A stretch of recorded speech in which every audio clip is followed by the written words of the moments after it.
यस्य स्वयं स्वभावाप्ति रभावे कृत्स्नकर्मणः तस्मै संज्ञानरूपाय नमोस्तु परमात्मने। नमोस्तु शुद्धात्मने।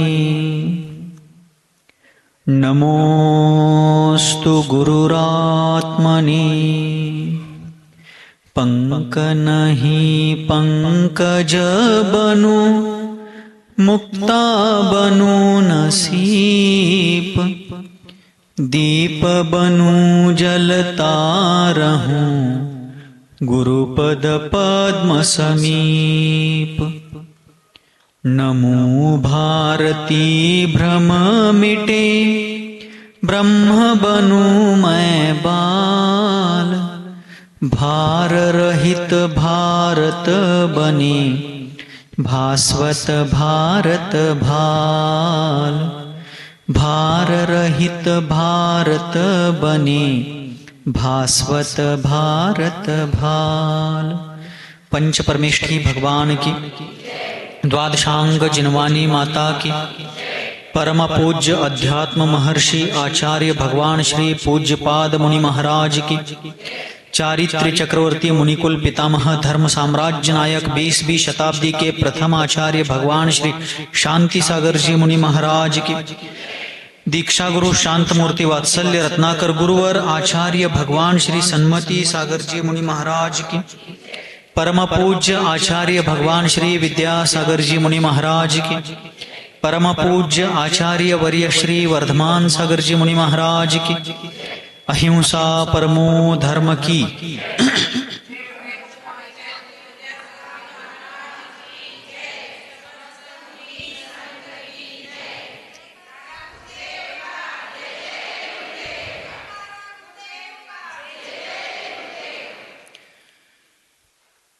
संसार के जीव अपने आप को स्वयं पहचानने के बजाय अपना आत्म परिचय प्राप्त करने के बजाय लौकिक परिचय को ही अपना परिचय मान बैठते हैं। दुनिया में इतने लोग मुझे पहचानते हैं, मेरी ऐसी पहचान है कि बड़े बड़े लोग भी मुझे देख करके आदर से उठ खड़े हो जाते हैं। मेरा इतना रुतबा है, मेरा इतना मान सम्मान है कि बड़े बड़े प्रतिष्ठित लोग भी मेरा आदर करते हैं। मैं इतने लोगों को पहचानता हूं इत्यादि रूप से अपने स्वयं के भौतिक परिचय के बारे में और दूसरों के भौतिक परिचय के बारे में लोग आश्वस्त रहते हैं कि मुझे इतने लोग पहचानते हैं। क्या कहते हैं? मुझे इतने लोग पहचानते, मला एवढी लोक ओळखतात, मुझे इतने लोग पहचानते हैं। ऐसा कहने वाले जीव को यह समझ में नहीं आता कि मुझे इतने लोग पहचानते हैं कि लेकिन मैं स्वयं को नहीं पहचानता हूं। घोटाला कहां पर है? मुझे इतने सभी पहचानते हैं, सिर्फ मेरे गांव में नहीं, मेरे तहसील में नहीं, मेरे जिले में, मेरे राज्य में, मेरे देश में ही नहीं, विदेशों में भी लोग मुझे पहचानते हैं। आचार्य कहते हैं, अरे बाबा वो सब तो तुझे पहचानते हैं, लेकिन तू स्वयं तुझे पहचानता है क्या? नहीं पहचानता है। अज्ञान का प्रभाव इतना है कि संसारी जीव अपना जो विद्यालयीन बायोडाटा है, अपना जो लौकिक परिचय पत्र है, उसी को अपनी सही पहचान मानता है कि मेरा ये नाम है, मेरा ये जन्म तारीख है, मेरा ये जन्म दिवस है, ये मेरे माता पिता है, ये मेरे भाई बंधु है, ये मेरी स्कूली पढ़ाई है, ये मेरी डिग्री है, इत्यादि रूप से अपना जो बायोडाटा है, अपना जो भौतिक परिचय है, उसी को अपना मूल स्वरूप मानता है।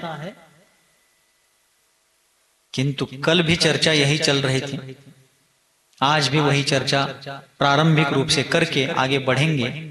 इष्टोपदेश परमागम्य आचार्य पूज्यपाद जी महाराज कहते हैं कि आत्मा कैसा है? मैं आत्मा हूं, मैं जीव हूं। मैं कौन हूं? जीव हूं। मैं इस देह में हूं, लेकिन मैं देह नहीं हूं। कड़ा लगले? मैं इस देह में हूं, किंतु मैं देह नहीं हूं, मैं शरीर नहीं हूं। मैं शरीर से भिन्न अशरीरी ज्ञान दर्शन चैतन्यमयी चिदानंद स्वरूपी आत्मा हूं। स्वसंवेदन सुव्यक्तस तनु मात्रो निरत्यय अत्यंत सौख्यवान आत्मा लोका लोक विलोकन। यह आत्मा स्वानुभव गम्य है, अनुभव से जानने में आता है।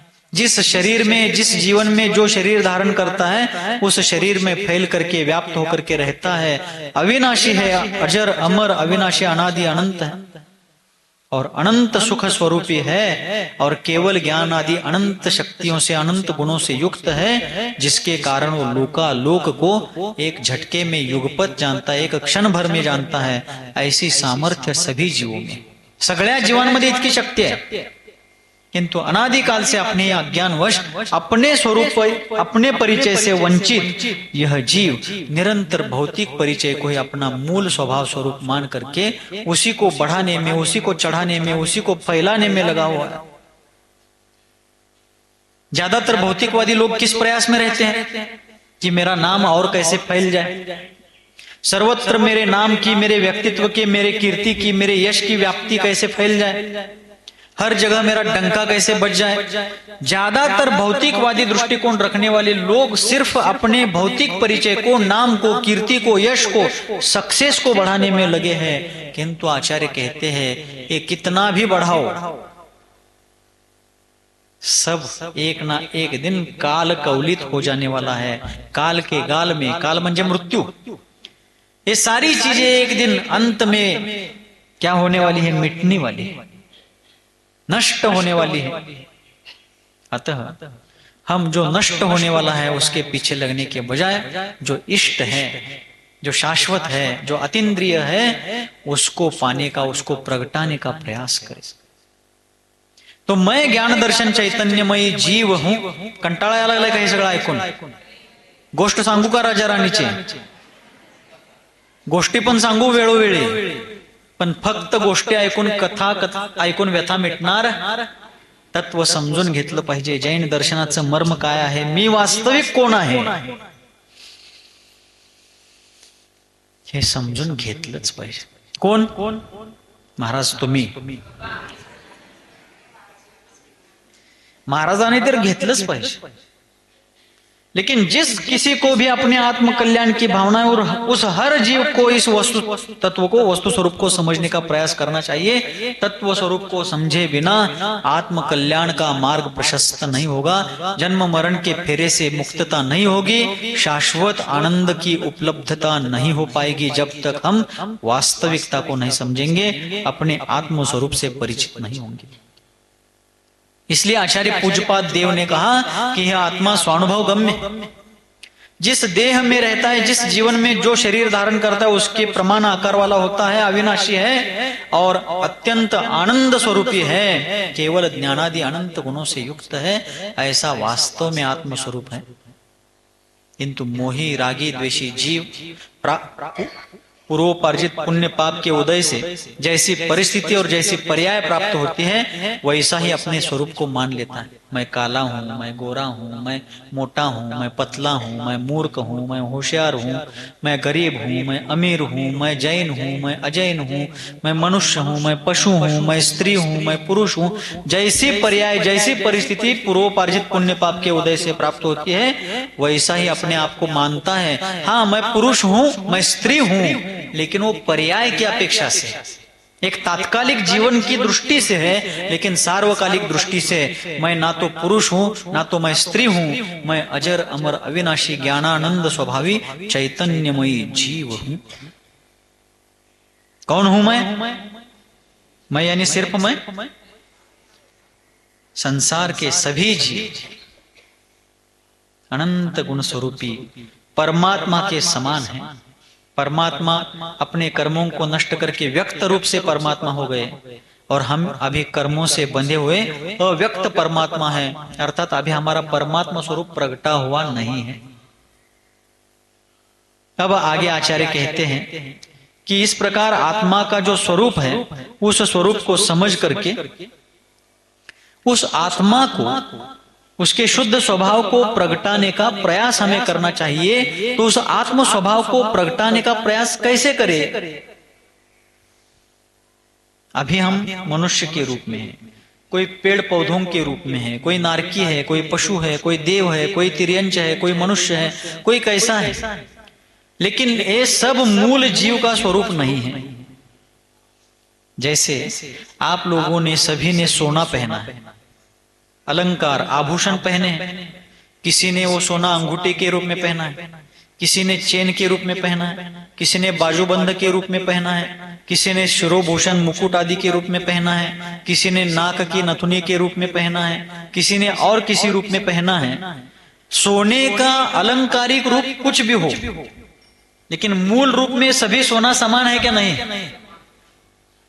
अलंकार का डिजाइन अलग अलग हो सकता है, उसकी लंबाई, चौड़ाई, मोटाई, जाडी, लांबी, रुंदी वेगवेगळे असू शकते, किंतु गोल्ड जो है, स्वर्ण जो है, मूल स्वर्णिमपना की अपेक्षा से समान है क्या नहीं? वैसे ही मनुष्य, पशु, देव, नारकी, गरीब, अमीर इत्यादि जो रूप है इन संसारी जीवों के, वो पुण्य पाप के उदय से अलग अलग हो सकते हैं, लेकिन मूल जीव तत्व, मूल जीव का स्वरूप जो है, सभी जीवों का मूल स्वरूप सिद्ध आत्मा के समान, परमात्मा के समान है। ऐसा उद्घाटन करने वाला वस्तु स्वरूप का उद्घाटक मात्र जैन सिद्धांत है, जैन धर्म है, और हम उस धर्म के अनुयायी हैं। है का नहीं? लेकिन आजकल बीच में ही एक प्रसंग लेना चाहता हूं। ऐसे अलौकिक, अद्वितीय, अनुपम, अवर्णनीय ऐसे जैन धर्म के अनुयायी होकर के भी हमारे बहुत से जैन बंधु अपने आप को मूल रूप से जैन नहीं समझते। क्या नहीं समझते हैं? मूल रूप से जैन ना समझ करके हम हिंदू धर्म की एक शाखा है ऐसे समझते हैं। किस धर्म की? नहीं, हम हिंदू धर्म के शाखा नहीं हैं, हम स्वतंत्र जैन हैं। हमारा धर्म, हमारा सिद्धांत, हमारी मान्यता, हमारे आचार विचार, हमारे कर्म, हमारी क्रियाएं, हमारी धार्मिक विधि सब हिंदू धर्म से अलग है। हिंदू धर्म वेद के अनुसार चलता है। 4 वेद है ना उनके यहाँ, ऋग्वेद, यजुर्वेद, सामवेद और अथर्ववेद, 4 वेद। वेदों के अनुसार हिंदू धर्म, हिंदू संस्कृति चलती है। जैन संस्कृति को प्राचीन काल से श्रमण संस्कृति कहा जाता है। कौन सी संस्कृति? निर्ग्रंथ दिगंबर तीर्थंकरों के, निर्ग्रंथ दिगंबर मुनियों के रत्नत्रय स्वरूप मोक्ष मार्ग और उन्हीं के द्वारा बताए गए अनुव्रतों का पालन करने वाले गृहस्थों का श्रावक मार्ग अर्थात श्रावक धर्म, इसके अनुसार चलने वाला यह जैन धर्म, ये हिंदू धर्म की शाखा नहीं है। हम किसी धर्म के शाखा नहीं, हम स्वतंत्र एक वृक्ष है। शाखा म्हणजे फांदी, शाखा म्हणजे काय? हम किसी वृक्ष की शाखा नहीं, हम स्वतंत्र एक वृक्ष है। ये हमारा अहंकार नहीं है, ये वास्तविकता है। आम्ही का कोणाची फांदी बनू, आम्ही स्वतंत्र झाड़ है, ऐसा आमचा अहंकार नहीं है। हम क्यों किसी की शाखा बने, हम स्वतंत्र पेड़ है, ऐसा हमें गर्व नहीं है। बल्कि वास्तविकता यही है कि जैन धर्म एक स्वतंत्र धर्म है, सबसे प्राचीन है। और मैं जैन हूं इसलिए नहीं कह रहा हूं, कितने ही बार भारत के अनेक न्यायालयों ने अनेक प्रसंगों में इस बात को सिद्ध किया है गवाहों के साथ। गवाह म्हणजे पुरावे। चारित्र चक्रवर्ती, महामहिम, महाश्रमण योगींद्र चूड़ामणि 20वीं शताब्दी के प्रथम आचार्य शांति सागर जी महाराज 1950-51 के दरमियान बारामती फलटन प्रदेश में थे, महाराष्ट्र में। और तब कुछ जैनेतर बंधुओं ने जबरदस्ती से अकारण ही जातीय विद्वेष के भाव को मन में धारण करके और जैन मंदिरों को अतिक्रमण ग्रस्त करने की भावना से, दुर्भावना से युक्त होकर के जैन मंदिरों में अनधिकार प्रवेश किया। अकलूज तरफ एक घटना हुई थी, बारामती पंढरपुर के पास अकलूज है ना। वहां पर अकलूज में रात्रि के समय अकारण ही मंदिर में प्रवेश किया गया। और जैन मंदिर सारे हिंदू मंदिर है, हमारे वो मंदिर और ये मंदिर सब समान है, ऐसा सब कुछ करने का प्रयास किया गया। तब उन धरती के देवता, महान तपोनिधान तपो लक्ष्मी के स्वामी, चतुर्थकालीन जिनकल्पी मुनियों का स्मरण जिनके चरित्र के कारण हो जाए, ऐसे साधना के अद्वितीय मेरुदंड आचार्य शांति सागर जी महाराज ने संकल्प किया कि जब तक जैन धर्म स्वतंत्र है ये सिद्ध नहीं होता, कोर्ट के द्वारा ये साबित नहीं किया जाता, कोर्ट का निर्णय नहीं होता, तब तक मैं अन्न नहीं लूंगा। क्या नहीं लूंगा? सुनिए सुनिए सुनिए, आम्ही फक्त टाळ्याच वाजवायला हुशार झालो। काय तर ऐकायचं, टाळ्या वाजवायचं, घराकडे निघून जायचं, पुढे काय होते ते होते तिकडे। आचार्य महाराज ने जब संकल्प लिया, सिर्फ दूध, फल और जल इतना ही वे लेते रहे। अनेक जैन महानुभावों ने प्रयास किया और फिर मुंबई उच्च न्यायालय के न्यायाधीश एमसी छगला और न्यायाधीश गजेंद्र गडकर, इनके खंडपीठ ने लगातार अनेक महीनों तक सुनवाई करने के बाद, अनेक साक्ष्यों को इकट्ठा करने के बाद महाराष्ट्र के उच्च न्यायालय ने निर्णय दिया कि जैन धर्म एक स्वतंत्र धर्म है। हिंदू संस्कृति, हिंदू संप्रदाय, हिंदू धर्म और हिंदू आचार विचार और उनके क्रियाकर्म से ये बिल्कुल अलग है और इसका हिंदू धर्म की शाखा के रूप में कोई संबंध नहीं है।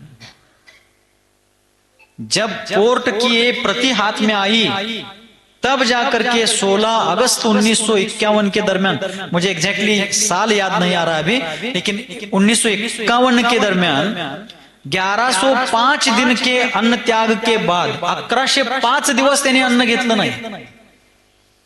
किती दिवस? आपलं एक दिवस जरा अर्धा तास पुढे मागे झालं तर आदळ आपट काय विचारायचं काम नहीं। 1105 दिन तक आचार्य महाराज ने अन्न का त्याग किया था, सिर्फ जल, फल और दूध लेते थे। रक्षाबंधन के दिन 16 अगस्त 1951 को उन महानुभाव ने, उन महामहिम आचार्य वर्य ने उस निर्णय की प्रति हाथ में आने के बाद अन्न ग्रहण किया। रक्षाबंधन का दिन था उस दिन। आज हमारे ही जैन समाज के कुछ मंत्री, मुंबई में एक मंत्री है, महाराष्ट्र के सरकार में अभी कैबिनेट में जो मंत्री है, मंगल प्रभात लोढ़ा, नाम लेने में मुझे कोई डर नहीं है क्योंकि मैं उनका कोई कर्जदार नहीं हूं, या मैं उद्धटता से या अहंकार से भी ऐसा नहीं कह रहा हूं, लेकिन वे खुलेआम यदि कह सकते हैं, कह रहे हैं, तो मुझे भी खुलेआम ही कहना चाहिए। मंगल प्रभात लोढ़ा जी ने कुछ दिन पहले कहा कि जैन समाज को अल्पसंख्यक दर्जा लेने की कोई आवश्यकता नहीं है, उसको छोड़ देना चाहिए। कितनी मूर्खता है, कितना अज्ञान है। आपल्या मराठीमध्ये एक म्हण आहे, कुऱ्हाडीचा दांडा म्हणा तुम्ही हायगे करू नका, कुऱ्हाडीचा दांडा गोतास काळ, ही म्हण, ये कहावत मराठी में। कुल्हाड़ी की जो डंडी होती है वो अपनी गोत्र का काल बन जाती है। क्यों बन जाती है? क्योंकि कुल्हाड़ी में जो लकड़ी बिठाई गई है वो भी पेड़ों से ही आई है, और उसी लकड़ी को कुल्हाड़ी में बिठाकर उसी को पकड़ करके पेड़ों को काटा जाता है। यानी वो लकड़ी अपनी ही गोत्र का काल बन गई। कळला का अर्थ? आत्ता समजलं बघा महाराज। कुऱ्हाडीचा दांडा गोतास काळ, जैन समाज ने अल्पसंख्यक दर्जा मौज मजा के लिए सरकारी फंड पर अपने चयन के लिए मौज मजा के लिए नहीं लिया है। हमारे अनेकों महानुभावों ने, समाज के अनेकों प्रतिनिधियों ने बरसों तक, दशकों तक प्रयास करके, मेहनत करके उस दर्जा को केंद्रीय स्तर पर प्राप्त करने में सफलता प्राप्त की। 2014 में केंद्र सरकार ने जैन समाज को राष्ट्रीय स्तर पर अल्पसंख्यक दर्जा दिया, और उसका आधार हमारे लिए ये है कि उस दर्जे के माध्यम से, माइनॉरिटी के माध्यम से हमारा समाज अपने मंदिर, अपने तीर्थ क्षेत्र, हमारी पुरानी संस्थाएं, हमारी धार्मिक धरोहरें, ऐतिहासिक स्थल और हमारे सारे धार्मिक सभ्यता और संस्कृति का रक्षण करने में हमारे प्राचीन ताड़पत्रीय ग्रंथ है, पांडुलिपियां है, उनको उच्चतम दर्जे के आधार से उनको संरक्षित करने में, प्राकृत भाषा है, संस्कृत भाषा है, उनको दीर्घायु बनाने के लिए, हमारे साधु संतों की, धर्मायतनों की रक्षा के लिए और अपने धर्म समाज और स्वाभिमान के उत्थान के लिए हम माइनॉरिटी का उपयोग करते हैं। सरकारी फंड से कहीं आतंकवाद को, जातीय दंगल को और किसी बात को बढ़ाने के लिए हम उन फंड्स का उपयोग नहीं करते।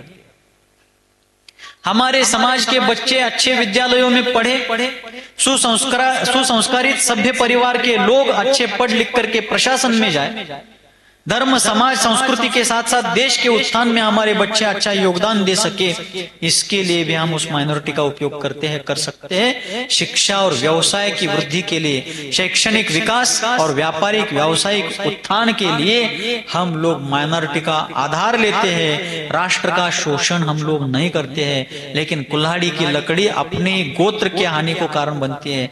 मंत्री जी ने वही बात कही, जैन समाज के होकर के भी ऐसी मूर्खतापूर्ण बात उन्होंने कही। मुझे व्यक्तिगत उनसे कोई लेना देना नहीं है, उनका नाम व्यक्तिगत लेकर के मुझे उन पर कोई कीचड़ उछालना नहीं है। साधु संतों का ऐसा काम होता है क्या? लेकिन आज बोलने का प्रसंग आ रहा है कि हमारे पूर्वाचार्यों ने, हमारे पूर्वजों ने, हमारे पितरों ने ऐसा बलिदान दिया है, इतने कष्ट उठाए हैं, और उसी बलिदान के आधार पर आज ये समाज, ये संस्कृति, ये धर्म आज जीवित है। और हमारे लोग कहते हैं,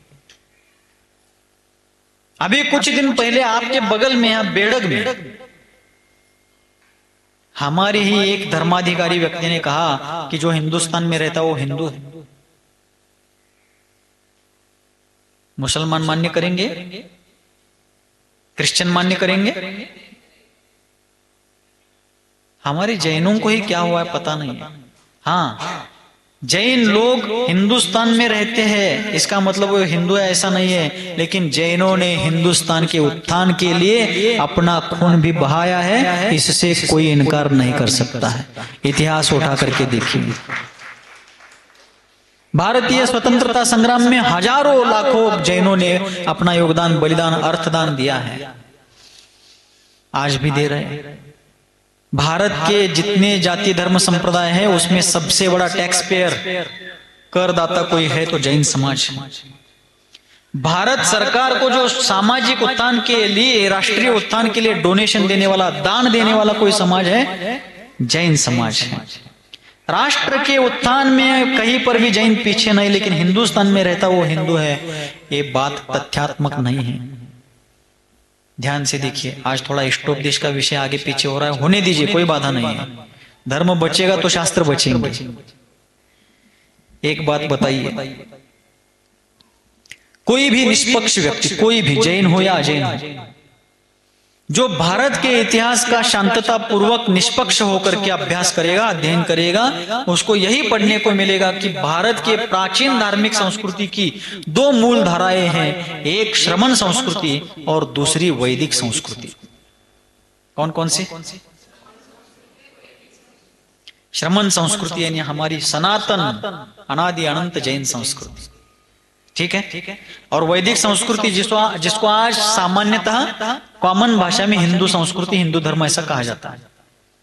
वास्तव में देखा जाए, वास्तव में कानाना ऐकायला का ध्यानानं, सिर्फ कान से मत सुनिए, ध्यान से सुनिए। वास्तव में देखा जाए तो भारत में हिंदू धर्म नाम का कोई स्वतंत्र धर्म नहीं है। भारत का प्राचीन नाम कहीं पर भी हिंदुस्तान नहीं है। फिर पड़ा कैसे? वो इसलिए पड़ा कि जब पाश्चात्य आक्रांताओं ने पश्चिम देशों से आक्रमण करने वाले, अफगानिस्तान, काबुल, कंदाहार तरफ से, ईरान तरफ से आकर के जो आक्रमण करने वाले लोग थे भारत पर, वे उस तरफ से भारत को देखते थे। पश्चिम दिशा से जब भारत की तरफ देखते थे तो जो भारत की पश्चिमी सीमाएं थी, जिसको हम सिंधु घाटी कहते, सिंधु वैली, वैली मना घाटी मना एकच, ठीक है। जो सिंधु घाटी है, जिसको अंग्रेजों ने इंडस वैली कहा, और इंडस वैली के कारण हमारे देश का नाम इंडिया पड़ गया। क्या पड़ गया? इंडस वैली से हमारे देश का नाम इंडिया पड़ गया।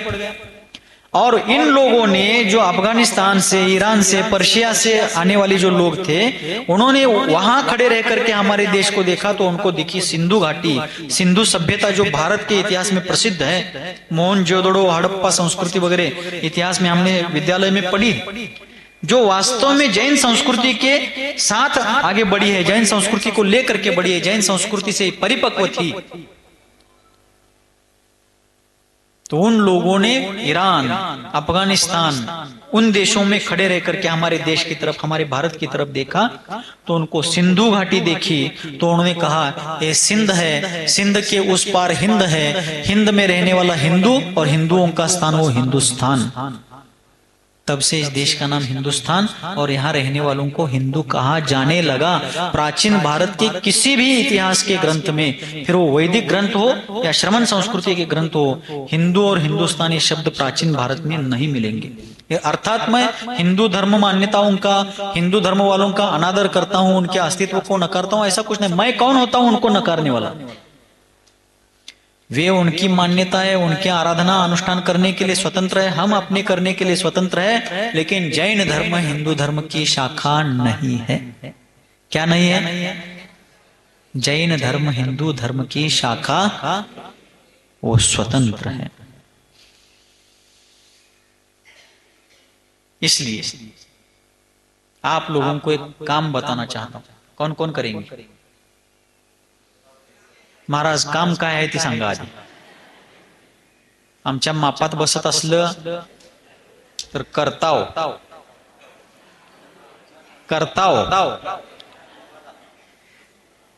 तिकडे येळगोड हुपरीकडे असं म्हणतात, करताव, येताव, जाताव म्हणतात का नाही? नाहीतर घराकडे जाताव। काम दूसरा कुछ नहीं है, काम एक ही है। अभी हाल फिलहाल में तो एक ही है। आपके विद्यालयीन दाखिले में बच्चों को विद्यालय में दर्ज कराना है दाखला, ग्राम पंचायत में हो, नगर पालिका में हो, कॉलेज में हो, आधार कार्ड हो, इलेक्शन कार्ड हो, क्रेडिट कार्ड हो, और कोई भी डॉक्यूमेंट्स हो आपके, व्यक्तिगत हो, पारिवारिक हो, कहीं भी हो, हर जगह आप लोग अपने नाम के आगे पहले जैन लिखेंगे, फिर अपना सरनेम लिखेंगे। बोलो कौन कौन लिखेंगे? आदगोंडा जैन पुढं पाटील, श्रीकांत जैन मग वडगावे,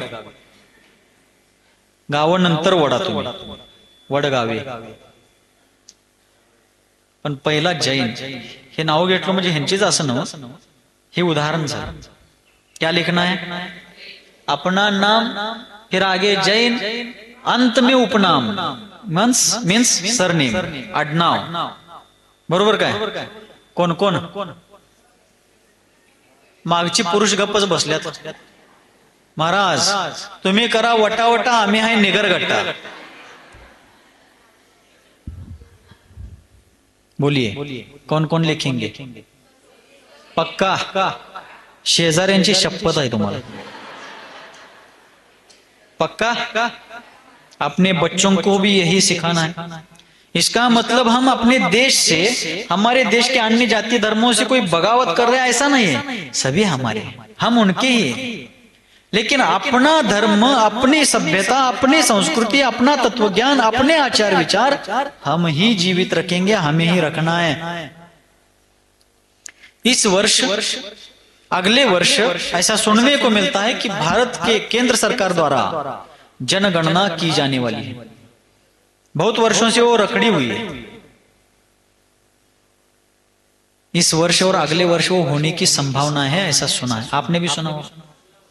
अब उसमें जनगणना में आपके पर्सनली और पारिवारिक सारी जानकारी इकट्ठा करने के लिए सरकारी लोग आएंगे। उसमें भी इसी प्रकार नामोल्लेख करना है। और जहां जाति का, धर्म का कॉलम आएगा, वहां पर धर्म के कॉलम में सिर्फ जैन लिखना है। क्या लिखना है? हिंदू जैन नहीं लिखना है। क्या नहीं लिखना है? हिंदू जैन नहीं लिखना है, सिर्फ जैन लिखना, ओनली जैन। हाँ, दिगंबर जैन लिखा तो कोई बाधा नहीं है, लेकिन जैन लिखना, कॉमनली जैन तो लिखना ही। ठीक है, कौन कौन लिख रहे हैं आप में से? मुझे वो लिखने का अवसर नहीं तो मैं एक झटके में लिख देता। हाँ, आप भी लिखेंगे, मुझे विश्वास है, लेकिन भूल ना जाए आप लोग। पक्का? पक्का हो गया? धर्म के कॉलम में वहां जैन लिखना है। आज हमें भ्रमित किया जाता है कि भारतवर्ष में 40 लाख 45 लाख मात्र जैन है।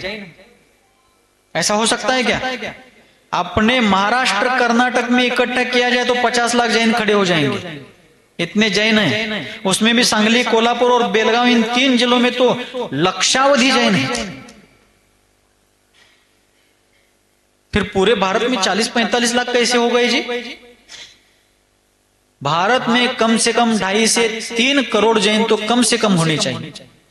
लेकिन कौन पाटिल लिखता है, कौन वडगावे लिखता है, कौन चौगुले लिखता है, कौन गुलगुले लिखता है, यान वही क्या भारी। इसलिए इसके आगे अपने नाम के आगे पहले जैन लिखना, फिर उपनाम लिखना है। पक्का वादा या कच्चा वादा? पुरानो बोला क्या है? नक्के? बहुत अच्छा है, सभी लोग जागते रहिए। हम जब बचपन में थे, किसी एक बात की एडवर्टाइज टीवी पर आती थी, किस चीज की आती थी मालूम नहीं, लेकिन उसका एक वाक्य मैंने सुना था, वो आज भी याद है। क्या वाक्य होता था? जागो ग्राहक जागो। क्या वाक्य आता था?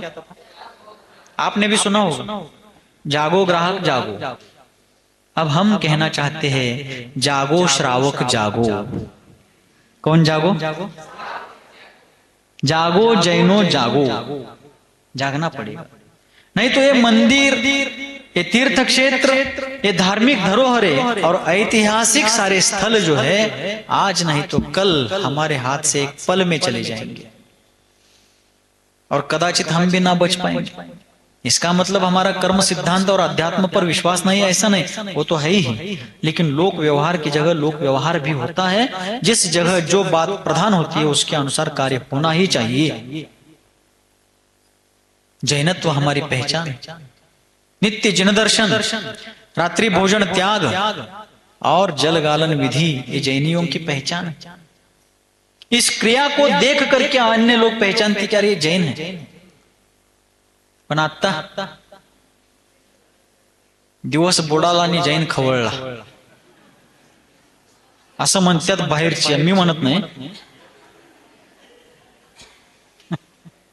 एवढी टर उडवा लागलेत आमची, आणि आम्ही हातोप माग सरून सुट्टीच देणं झालं, आणि वर आणि आम्ही अभिमानानं सांगतोय मी अमका आणि मी तमका।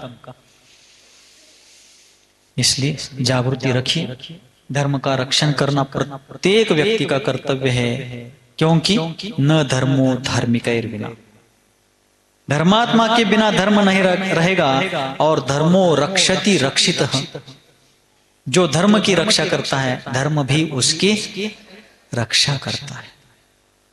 इतिहास को पढ़िए, हमारे पूर्वजों ने, पूर्वाचार्यों ने कितने संकट झेले, कैसे भयंकर प्रसंगों से उनका जीवन गुजरा है, और उसमें भी उन्होंने जैन धर्म को बचाए रखा है। जैन धर्म की ज्योति विश्व का दीप स्तंभ बन जाए, ऐसा प्रयास उन्होंने किया है। इतिहास में देखिए थोड़ा।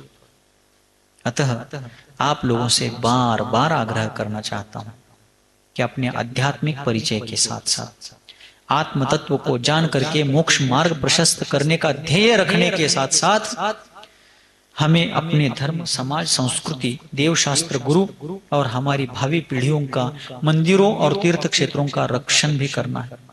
आज हमारे यहाँ बड़े बड़े और नए नए मंदिर तो बहुत बन रहे हैं, लेकिन पुराने की रक्षा की कोई बात ही नहीं है। इसलिए जैन धर्म स्वतंत्र धर्म है, हिंदू धर्म की शाखा नहीं है। ओके, मैं 1 या 2 दिन में मैंने कहीं पढ़ा था, वो मिलता है क्या देखूंगा, और किसी ना किसी के पास भिजवा करके अनेक न्यायालयों ने जैन धर्म के बारे में जो जो आज तक रिजल्ट्स दिए हैं, वो मैंने किसी पुस्तक में पढ़ा था, उसका मिला तो फोटो लेकर के जो सोशल मीडिया प्लेटफॉर्म होता है, आपके जैन समाज का होगा लोकल में या जहां कहीं भी, उस पर भेजने के लिए आपके युवकों से कहूंगा, आप लोग अवश्य उसको पढ़िए, देखिए, ठीक है। और देख करके छोड़ दीजिए।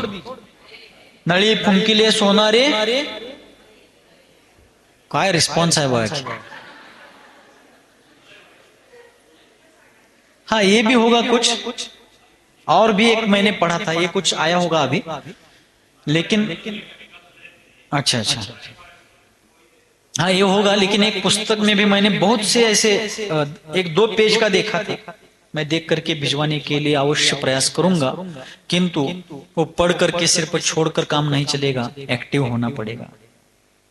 एक जगह पर कहा गया है कि दुर्जनों की सक्रियता के कारण नहीं, सज्जनों की निष्क्रियता के कारण अन्याय अत्याचार बढ़ते हैं।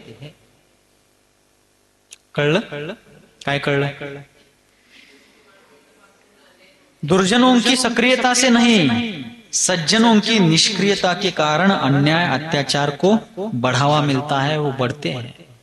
आइए हम जागते हैं, अपनों को या सभी को जगाते हैं, अन्याय अत्याचार से अपने आप का बचाव करते हैं, अपने आप का और अपने धर्म का संरक्षण और संवर्धन करते हैं। ये हमारा कर्तव्य है। हम उस धर्म के अनुयायी हैं जिस धर्म ने प्राणी मात्र के कल्याण की बात की, जिस धर्म ने विश्व मैत्री का सिद्धांत स्थापित किया, जिस धर्म ने समता और बंधुता का एक अनोखा अलख जगाया इस देश में, और देश में नहीं विश्व में समता और बंधुता की प्रेरणा जिस धर्म ने दी है, हम उस धर्म के अनुयायी हैं। तो हमारा कर्तव्य है कि ऐसे वीतराग प्रणीत धर्म का रक्षण, संवर्धन और संरक्षण करना हमारा दायित्व है, हमारा कर्तव्य है, जिम्मेदारी है। तो अब इसके आगे, अपने नाम के आगे क्या लिखना है? पक्का सिर्फ लिखना है क्या, बनना भी है? मतलब अभी बने नहीं है।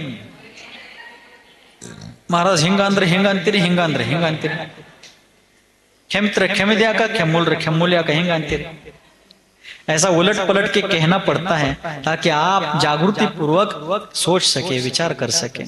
इसलिए जागो श्रावक जागो, जागो जैनो जागिए, समय है तब तक जागिए, नहीं तो अब पछताए होत क्या जब चिड़िया चुग गई खेत। वेळ गेल्यावर पश्चाताप करून काही हातात राहणार नाही। वेळ आहे तोपर्यंत जागा राहूया, धर्माचं रक्षण करूया, संरक्षण आणि संवर्धन करूया, पुढच्या पिढ्यांनाही त्याची प्रेरणा आणि स्फूर्ती देऊया। हेच आमचं जीवित कार्य असलं पाहिजे। ठीक है? इसलिए आप सभी से बार बार कहना चाहता हूं, जो आए हैं वो तो सुन ही रहे हैं, जो आए नहीं हैं उन तक भी ये बात पहुंचाइए और अपने कर्तव्य पूर्ति के लिए कटिबद्ध होइए। इन्हीं मंगल भावों के साथ, जिनके हृदय रूपी पद्म सरोवर से विश्वव्यापी वात्सल्य की लोक कल्याणकारिणी धर्मगंगा सर्वजन सुखाय और सर्वजन हिताय इस लोकोत्तर भावना से निरंतर और निर्व्याज रूप से बहती है, जो वर्तमान धर्म तीर्थादि नायक भगवान सन्मतिनाथ के लघुनंदन हैं, जो चारित्र चक्रवर्ती आचार्य भगवान श्री शांति सागर जी महामुनिराज की मूल संघ आचार्य परंपरा के आभूषण स्वरूप है, जिनका जीवन मानवता का मानदंड और उदारता का उदाहरण है, मूलाचार ही जिनका साधन है और समय सार ही जिनका साध्य है, जो धर्मरथ के समर्थ सारथी है, जो आत्मानुभव के साधक है, जिनका जीवन सहजता और सरलता के कारण सुंदरता से भी सुंदर है, जो संसार रूपी समुद्र में भटकने वालों के लिए ज्ञान के और रत्नत्रय के प्रदीप्त रत्नदीप है, संसार रूप समुद्र में डूबने वालों के लिए जो अभेद्य धर्म नौका समान है। ऐसे मेरे जीवन के सर्वे सर्वा भाग्य विधाता गुरुदेव सन्मति सागर आचार्य देव के त्रिभुवन सुंदर लोकपूज्य चरण कमलों में यही प्रार्थना करता हूं कि हे गुरुदेव, सभी की मति सन्मति हो और सभी की गति पंचम गति मोक्ष गति हो। इन्हीं मंगलमयी भावों के साथ बोलिए गुरुवर आचार्य भगवान श्री सन्मति सागर जी मुनि महाराज की जिनवानी।